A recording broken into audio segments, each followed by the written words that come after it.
Synthèse. La synthèse des infos de la RDC, l'Afrique et le reste du monde.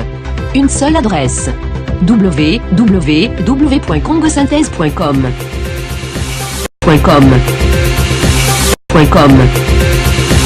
Peter Pham, nommé envoyé spécial des États-Unis d'Amérique pour la région des Grands Lacs.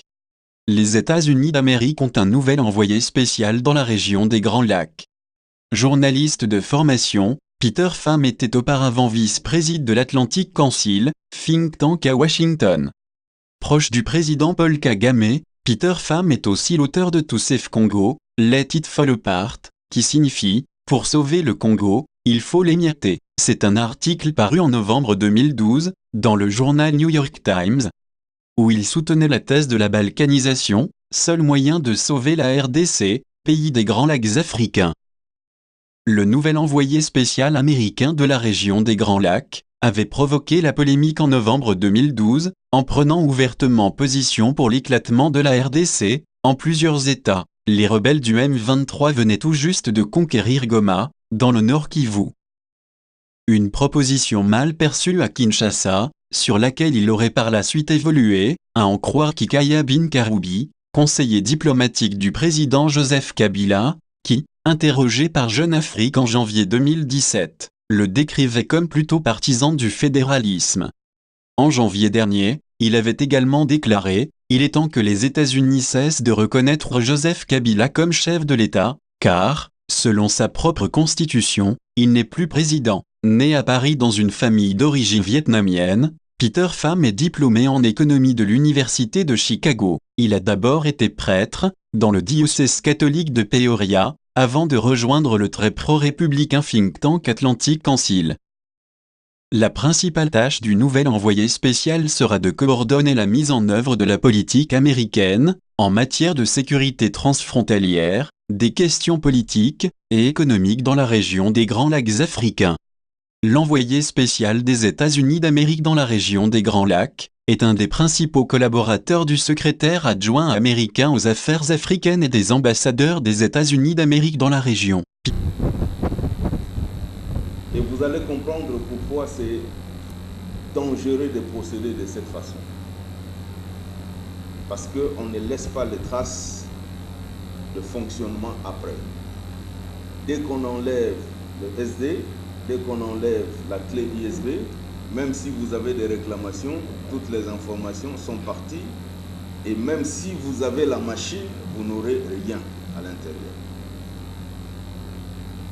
Donc, j'avais posé la question pour revenir de tous les éléments que j'avais demandé. Je n'ai reçu ni les cahiers de charges, ni le code source. Il n'y a pas d'architecture ou la topologie du réseau, sans parler des éléments de monitoring ou de la base de données des électeurs sans empreinte, puis même de la machine à voter. Ça, ce sont d'autres composants de la machine. Vous avez la batterie externe, même s'il n'y a pas d'électricité, l'autonomie est de plus de 24 heures. Bon, l'adaptateur pour alimentation. Et puis vous avez ces modems multifonctionnels, LAN, Wi-Fi, 3G et même satellitaire. Ça veut dire que dans les endroits où il n'y a pas de connexion réseau normale, ils vont utiliser le Touraya. Ça veut dire la connexion satellitaire. Et ce qui veut dire que tout était prévu pour que les données soient transférées rapidement, en temps réel, comme vous voyez dans ce réseau-là. Et nous allons aller aux inquiétudes. Pourquoi et les réponses que la CENI a réservées à ces recommandations. La première recommandation est laquelle? Désactiver les communications externes, carte SIM et Wi-Fi, jusqu'au moment où celles-ci sont nécessaires. La CENI dit, dans mise en œuvre, déjà implémentée. Mais dans les observations, ils disent, sauf la carte SIM 3G SMS de monitoring. C'est là où il y a des inquiétudes déjà en tant que technicien. Parce que, qu'est-ce que la CENI est en train de monitorer? C'est clair que la machine ne va pas fonctionner comme une machine autonome. Ça veut dire qui ne transfère pas les données. Et si on a demandé des données qui seront monitorées par la CENI, c'est pour savoir si la CENI ne monitorait pas le nombre de votants, les personnes pour lesquelles on votait, et ainsi de suite. Parce que ça ne sert à rien que la CENI puisse monitorer en temps réel le nombre de votants pour qui on votait, et ainsi de suite, parce que ça peut occasionner d'autres actions. Si on sait par exemple qu'il y a 300 votants et que 50 ont voté pour X, 30 ont voté pour Y, et nous voulons faire gagner X, des actions qui peuvent être prises en temps réel aussi. On voulait les cahiers des charges parce qu'on trouve qu'avoir 4... Or, j'avais même posé cette question au président de la CENI. Bon, l'interface HDMI est en train de remplacer l'interface ISB. Qu'est-ce que vous allez faire avec l'ISB dans 20 ans? Il n'y avait pas de réponse. Alors, il y a tout ça, ce sont les recommandations des Britanniques. Et ces recommandations, malgré le fait que la CENI dit avoir déjà pris en compte, mais je n'ai pas vu comment ils ont pris ça en compte. Mais il y a comme la boîte noire. C'est là où se trouvent toutes les informations des fonctionnements de l'ordinateur. L'ordinateur a été allumé à telle heure, telle personne a accédé, telle application s'est lancée, telle application, le fonctionnement de l'application a été modifié à telle heure, et ainsi de suite. Et donc la CENI dit clairement à discuter. La CENI n'a pas pris de mesures pour corriger cela. C'est très important. Pourquoi c'est très important? Si la CENI déclare par exemple qu'il y a eu 500 votants alors qu'il n'y avait eu que 300, c'est dans le log que nous allons voir. Si à un moment bien déterminé, un script malicieux a modifié le fonctionnement de l'application de vote, c'est dans le log que nous allons voir. Or, si on n'a pas un fichier log, on ne saura pas exactement ce qui s'est passé. Et le danger en plus, c'est quand on va enlever le flash disk et la clé USB, vous n'allez pas retrouver de données à l'intérieur de la machine.